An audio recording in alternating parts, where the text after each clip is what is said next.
Hey everybody, it's Nancy from Rise Higher Astrology. How are you? I hope that you're doing well, and it's really good seeing you again. I just want to quickly thank everybody who sent me kind comments on my videos. I took a few months break from the channel, and I appreciate everyone's patience and really nice, sweet remarks. I enjoy doing stuff for you, and yeah, so thank you. So this reading is for Taurus rising, and you want to make sure that you look at your rising signs, because when I do my readings, I really get into the houses.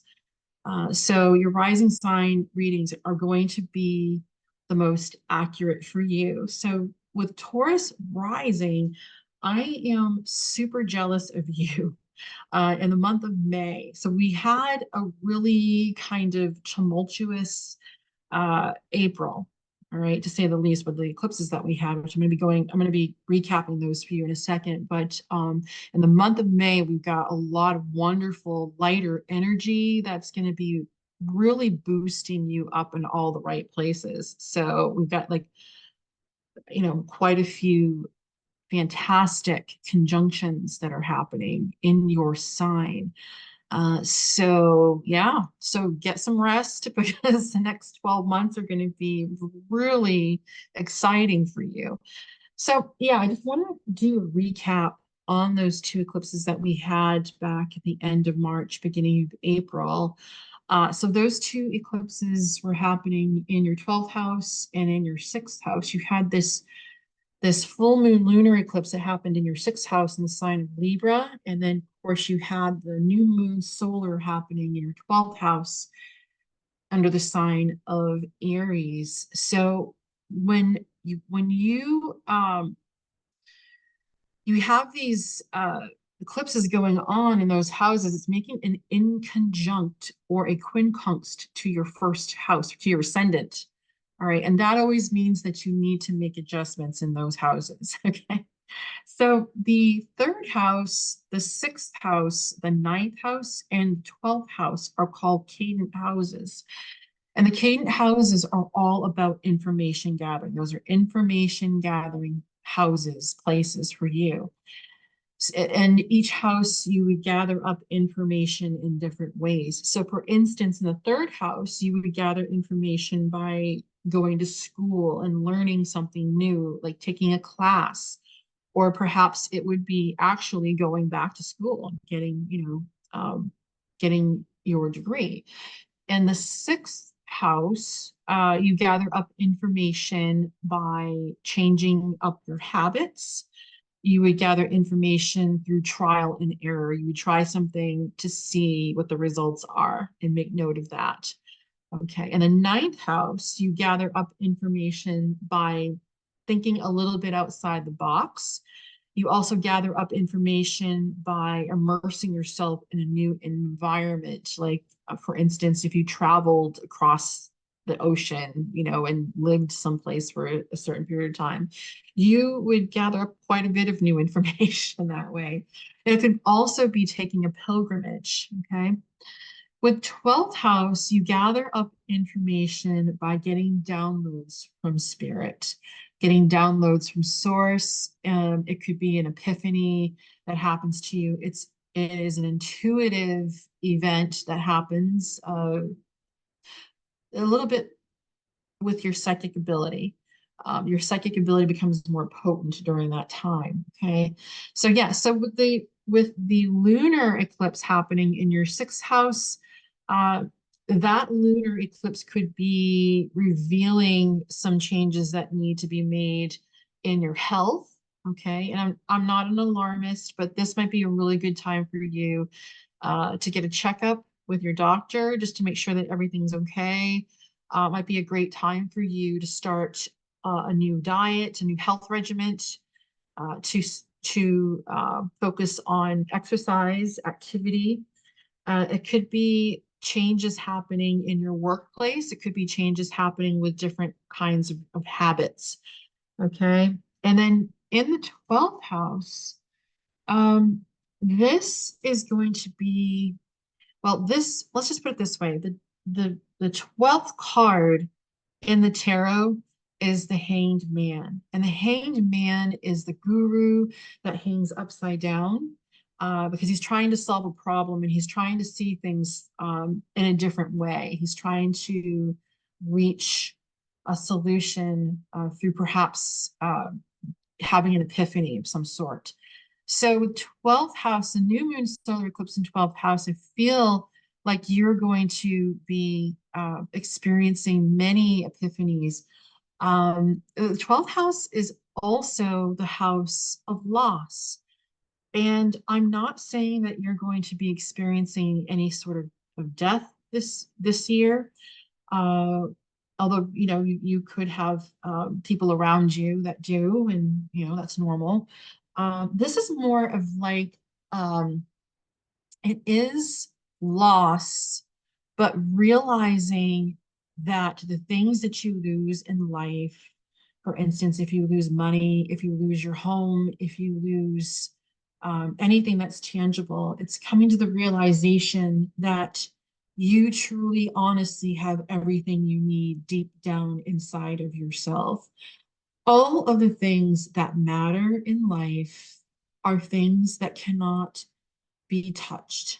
Okay. All the things that matter in your life, Taurus rising, are things that are intangible, like love, like faith, like perseverance. Okay. So those are the things I believe that this solar eclipse is trying to get you to realize. All right. You are going to be having a spiritual awakening.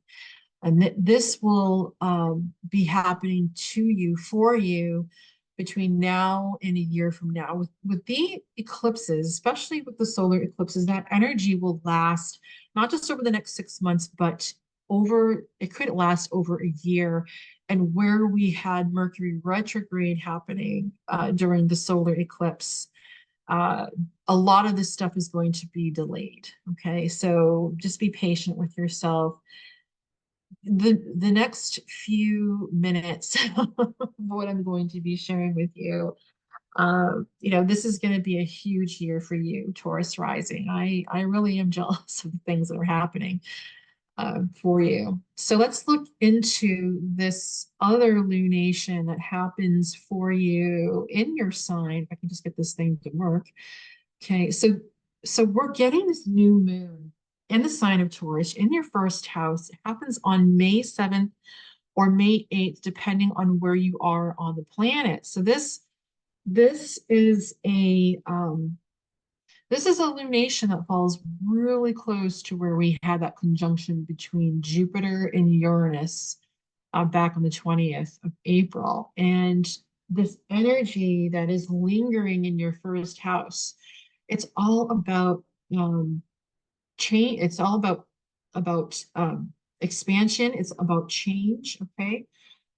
This is happening in your ascendant. So let's just do a quick recap of Jupiter Uranus conjunction. The last time that we had those two planets conjuncting in your sign was back in 1941.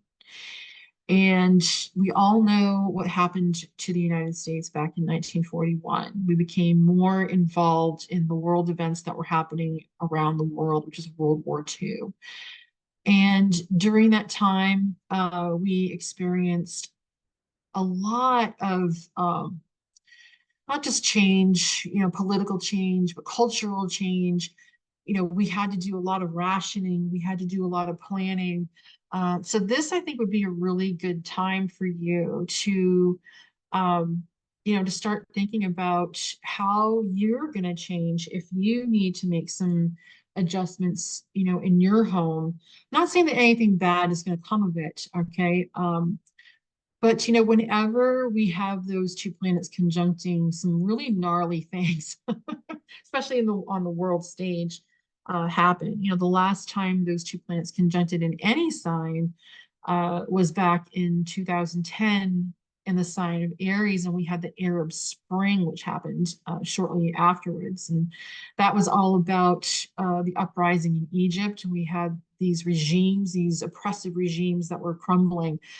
So yes, a lot of foundational change will be taking place for you, Taurus rising in your first house over the next 14 years. Okay, so this is a brand new start for you.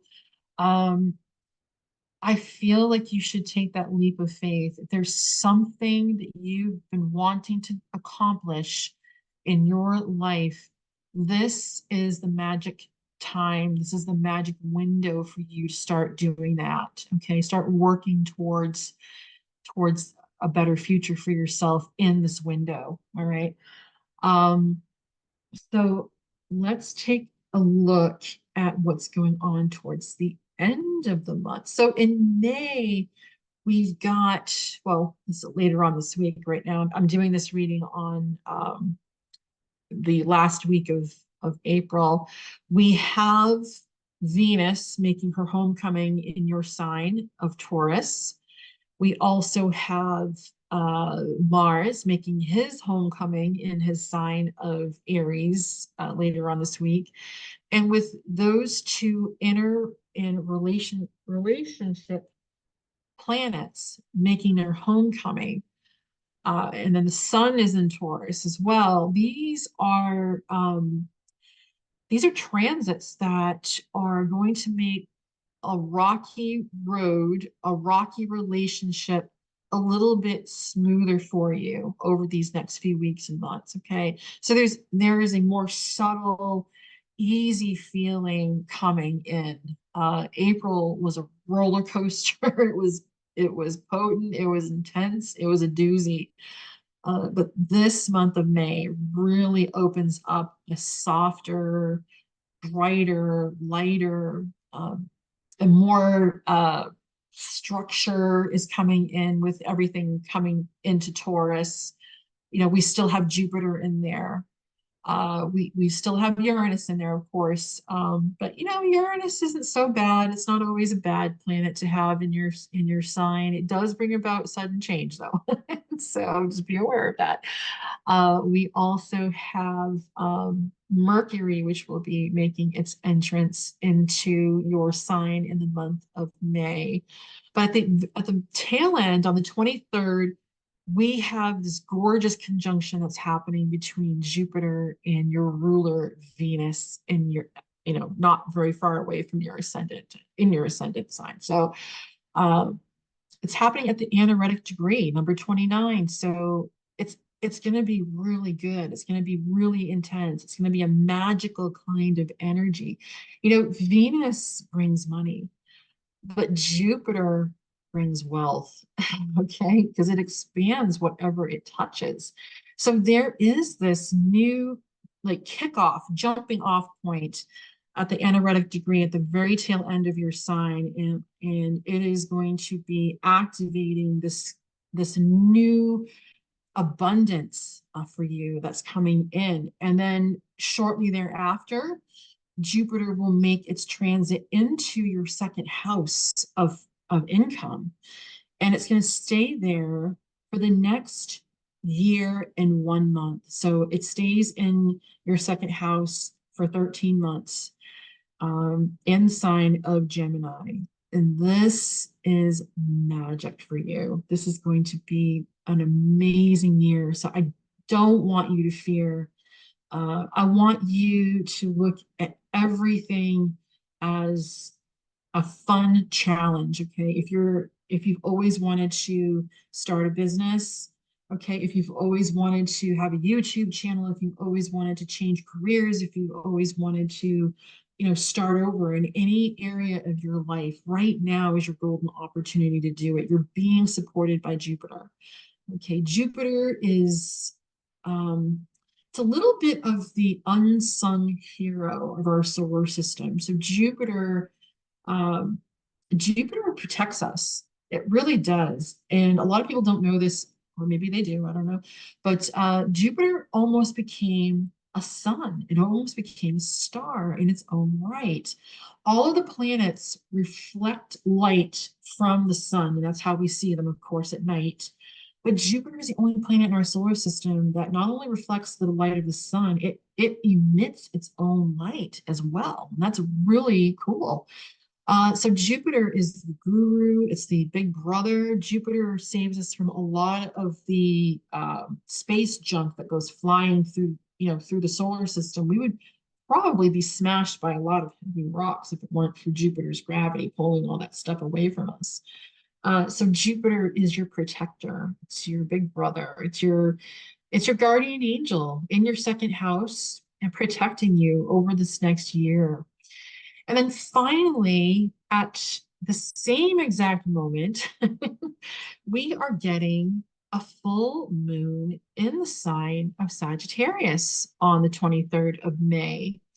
And unlike the last full moon that we had, which was the full moon in Scorpio, and that was very intense, this is going to be a much happier, it's going to be a more joyful um, moon. It is going to illuminate for you this pathway uh, towards that leads to success for you. Okay, so bright, new, amazing energy for you, Taurus Rising. Stay tuned for more information, more videos on what's coming up next. I hope that you have the best May of your life. Okay. The universe wants you to. It really does. All right. Lots of love and light to you. Take care. Bye.